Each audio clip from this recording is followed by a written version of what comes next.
What's up, YouTube family? Gerald Greenlee here with Clean and Green Lawn Service in South Georgia. I was going to shoot a little video today. Not actually doing any work today, but we'll go to Lowe's and try to pick up some stuff I need for some jobs. I've got about a 2-acre property that put some weed and feed down on. And got one of the little properties that I cut. Ladies wanting some mulch, so I'm gonna pick up some mulch and some fertilizer, or weed and feed anyway, fertilizer and weed control. And I did find out that here lawn care is fine to do. I talked with, well, I called one of the mayors. He called the mayor of the larger city here. He said it would be fine. Also talked to one of my county commissioner, the one in my district, and he sent me out some information. Looks like even the information the state of Georgia put out, it's fine to do as long as you keep safety, parameters in place. Stay away from everybody. Keep your hands clean. Be coughing all over folks, touching, shaking hands and all that kind of good stuff. So anyway, looks like I can keep going, so take care of the customers. And yeah, anyway, I might shoot you some footage at Lowe's or something, because none of you have ever seen Lowe's before, of course. But anyway, check back in with y'all in a little bit. All right, as you can see, we're at Lowe's. As you can also see, I'm practicing using caution here. Let me show you what I got, man. I got the Nissan loaded down. Boom. Got 20 bags of this red mulch on here, and I got 10 bags of weed and feed under there. Do about 100,000 square feet. So yeah, and get it done today. Well, actually, I'm not going to get it done today. I'm just picking up today. I will drop off this mulch and take that off now that I'm out of the store. But anyway, making it happen.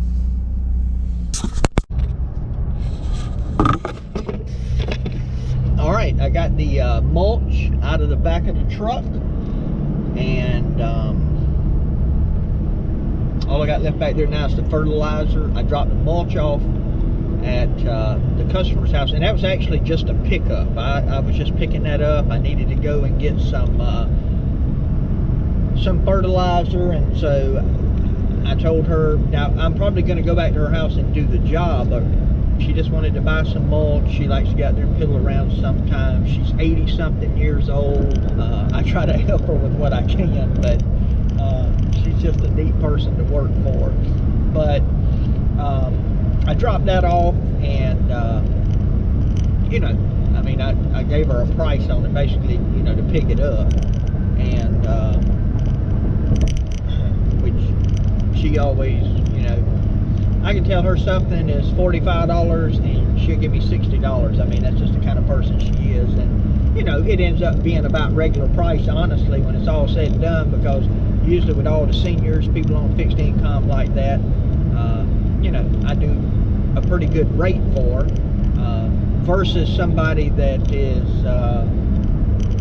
young and healthy and got a good job and can do the work if they wanted to, but don't want to. They're just wanting to pay for a service, versus somebody that's unable and has to pay for a service. Now, again, I'm not saying that's how you should do things. That's how I like to do things. And it's my philosophy is that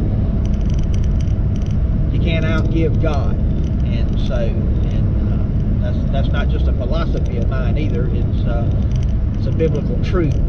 It's certainly more blessed to give than to receive, whether you get financial benefits back from that, or whether it be some other kind of blessing. But you know, it is what it is. I don't give discounts or give to people in order that, you know, my bank account get full. But I know God in his own way, in his own time, will bless me for it, and he always makes sure all of my needs are met. So, you know, I don't worry about that. But anyway, that's just kind of how I do things. I go to the house and unload this fertilizer. I might show you what I picked up. I picked up a new spreader. It's back here behind the seat. I got a couple of old ones, but anyway, I got duct tape around one of them. I think you might have seen a shot of that one in one of my earlier videos. And so I got to go out and do this, basically this job, fertilizing job I'm going to do, you know, get it paid for the spreader, and I'll make a little bit of money on it, but not much. But, you know, then I'll have the spreader, and I'll tell you what I got, and I kind of tell you why I got it here in just a minute. Right here is the Stay Green. I think it's about a 32, 34 pound capacity. I don't remember. It's basically the same exact setup as the Scott's Deluxe, or whatever it was called. I mean, same dial, same. I wouldn't doubt that they're not made in the same plant, kind of like Scott's and John Deere, and, you know, get a different label put on them. I mean, everything about them looked the same. And even I looked at a bag, and on a bag, the setting, say 4 3/4 for if you had a Scott's, it was 4 3/4. If you had a Stay Green, it was 4 3/4. Now you might say, well, you know, AgriFab, something like that. Get something that's got some pneumatic tires on it. Get something that's nicer. Let me show you something. Here's 10 bags of fertilizer. Now, this is what I put down. These 10 bags will be more than I put down all of last year. I don't do any kind of spraying. The only thing that I'll put down is dry.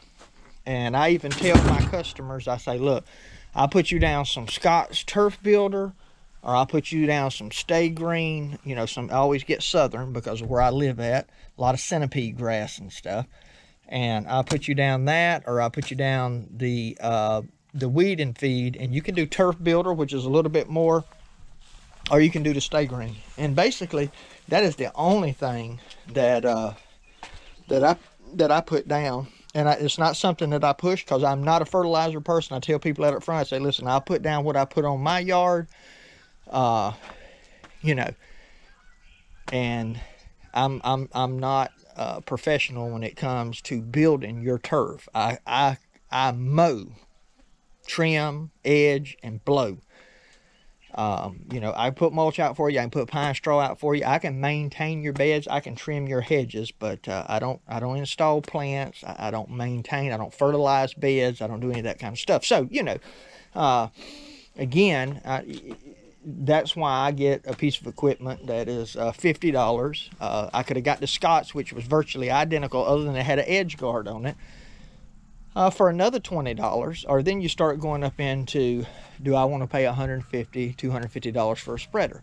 For what I do, I don't want to do that. Now, if I was fertilizing a bunch of lawns, if I was pushing that, yes, just like my mowers and my trimmers and all that stuff, I would invest in some quality equipment. But again, for what I'm doing, I'm just not going to do that. So anyway, that's just kind of where I'm at with it. I'm rambling on about that now, but hey, appreciate you taking time just to watch a little bit of the video today, and hope that you enjoyed it. If you haven't, I'd love for you to subscribe to me. I have noticed that about maybe 40% of the people that watch videos are not subscribed. So anyway, love for you to subscribe, love for you to hit that little bell, get notifications, and comment. Love to interact with you. My prayer for you is always the same, that the Lord might richly bless you, and that you might see all of your blessings as from Him.